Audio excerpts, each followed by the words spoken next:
আসসালামু আলাইকুম। এখন শুনবেন সংবাদ শিরোনাম। বিদেশ যাত্রার জন্য অনুকূলে নয় খালেদা জিয়ার শারীরিক অবস্থা। মেডিকেল বোর্ডের সবুজ সংকেত পেলেই আসবে এয়ার অ্যাম্বুলেন্স। শারীরিক অবস্থায় বলে দিবে ওনাকে কখন বিদেশে চিকিৎসার জন্য নিয়ে যাওয়া যাবে। আমাদের মেডিকেল অ্যাম্বুলেন্স সবসময়ই প্রস্তুত আছে। তারেক রহমানের নেতৃত্বেই আগামী নির্বাচনে অংশ নেবে বিএনপি, বলছেন নেতারা। ইশতেহার তৈরিতে কাল থেকে শুরু হচ্ছে দেশ গড়ার কর্মসূচি। আমরা জানি তারেক রহমান সাহেব আসবেন, সহসা দেশে ফিরবেন। উনি দেশে ফিরে আমাদের নির্বাচনী নেতৃত্ব দিবেন। প্রশাসনিক কুর মাধ্যমে ক্ষমতায় যাওয়া যাবে না, সিলেটে 8 দলীয় সমাবেশে জামায়াতে আমির। গণভোটে হ্যাঁ ভোট দেওয়ার আহ্বান। বাংলাদেশের সাথে সম্পর্ক রাখতে হলে শেখ হাসিনাকে ফেরত দিতে হবে, বলছে এনসিপি।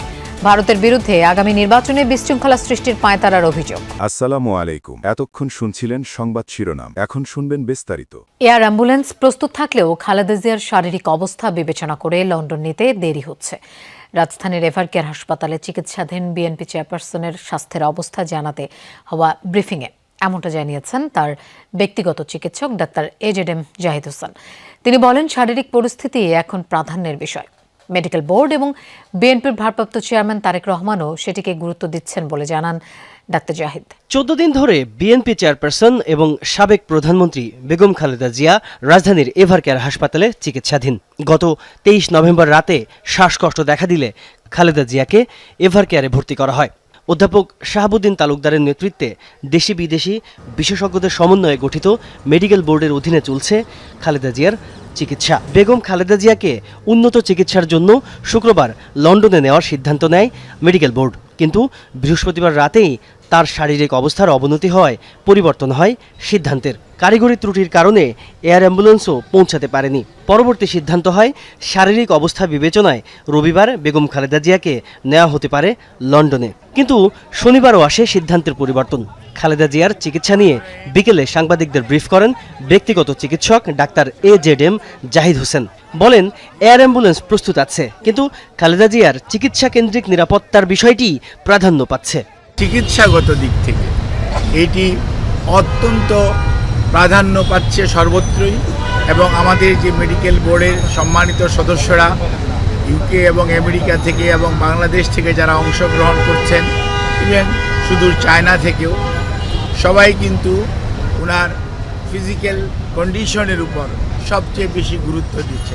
বিএনপির ভারপ্রাপ্ত চেয়ারম্যান তারেক রহমানও চিকিৎসকদের পরামর্শ মেনে সিদ্ধান্ত নেওয়ার কথা বলেছেন, জানান ডাক্তার জাহিদ। তারেক রহমান সাহেব এটি যেমন তদারকিও করছেন এবং এই ব্যাপারে চিকিৎসকদের মতামতকেই উনি সবচেয়ে বেশি অগ্রাধিকার দিচ্ছেন, দলও সেই অনুযায়ী অগ্রাধিকার দিচ্ছে। বিএনপির ভারপ্রাপ্ত চেয়ারম্যান তারেক রহমানের দেশে ফেরা নিয়ে নানা গুঞ্জন। দলের নেতারা স্পষ্ট জানিয়েছেন, তারেক রহমানের নেতৃত্বেই আগামী নির্বাচনে অংশ নেবে বিএনপি। উপযুক্ত সময়ই দেশে ফিরবেন দলের ভারপ্রাপ্ত চেয়ারম্যান। এদিকে আগামীকাল থেকে শুরু হচ্ছে বিএনপির দেশ গড়ার কর্মসূচি। 13 ডিসেম্বর পর্যন্ত সেই সব কর্মসূচিতে তারেক রহমান ভার্চুয়ালি সমাপনী বক্তব্য দেবেন। এর মাধ্যমে আগামীর বাংলাদেশ নিয়ে মানুষের মতামত জানবে বিএনপি, যার আলোকে প্রস্তুত হবে দলটির নির্বাচনী ইশতেহার। 11 ডিসেম্বর ত্রয়োদশ সংসদ নির্বাচনের তফসিল ঘোষণার পরিকল্পনা আছে নির্বাচন কমিশনের। তাই জোর আলোচনা কবে দেশে ফিরবেন তারেক রহমান। মনোনয়ন দাখিলের আগে ভোটার না হলে প্রার্থী হওয়ার আইনি বিধিনিষেধ নিয়েও জনমনে নানা প্রশ্ন। তবে কি নির্বাচনে প্রার্থী হচ্ছেন না বিএনপির ভারপ্রাপ্ত চেয়ারম্যান? সকালে ঢাকায় নিজ কার্যালয়ে সাংবাদিকদের সাথে মতবিনিময় করেন বিএনপির স্থায়ী কমিটির সদস্য আমির খুসরু মাহমুদ চৌধুরী। জানান, তারেক রহমানই বিএনপির নির্বাচনী কর্মকাণ্ডের নেতৃত্ব দিবেন। আমরা জানি তারেক রহমান সাহেব আসবেন, সহসা দেশে ফিরবেন। ওনার বাড়িঘর সব প্রায় শেষের দিকে, ওনার অফিসের কাজও প্রায় শেষের দিকে। উনি দেশে ফিরে আমাদের নির্বাচনী নেতৃত্ব দিবেন। ওনার নেতৃত্বে মন্ত্রিসভা গঠন হবে। রাজধানীতে 7 থেকে 13 ডিসেম্বর পর্যন্ত দেশ গড়ার কর্মসূচি নিয়ে দলীয় নেতাকর্মী ও সমাজের বিভিন্ন পর্যায়ের মানুষের মতামত জানবে বিএনপি।